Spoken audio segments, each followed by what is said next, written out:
سعادة الحارس، عندي واحد الغياب البارح وبغيت ناخد من عندك ورقة السماح بالدخول. واش كنتي في المستشفى؟ واش كنتي مريض؟ واش عندك شهادة طبية؟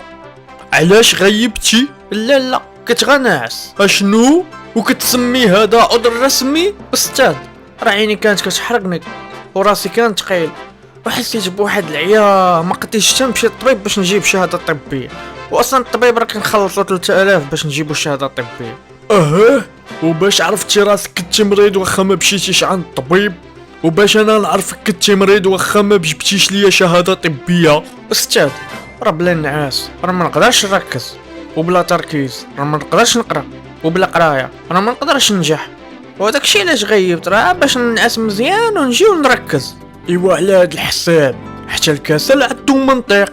طبعا راه كي الا نعستي مزيان كتصحى نشيط، ولا كنتي نشيط كتحل التمارين بالسهوله، ولا حليتي التمارين بسهوله كتجيب نقطه زوينه. يعني كنستنجو ان الناس راه مزيان، داكشي اللي بغيت. والصراحه هاك عقوبه مبرره، غادي تحضر الحصص الاضافيه باش تعوض النعاس اللي نعستيه. استاذ راه انا ناعس باش نكون منتج ماشي باش ننتج العقوبات. ايوا صافي، هاك استراحه اجباريه في القسم مع الاستاذ.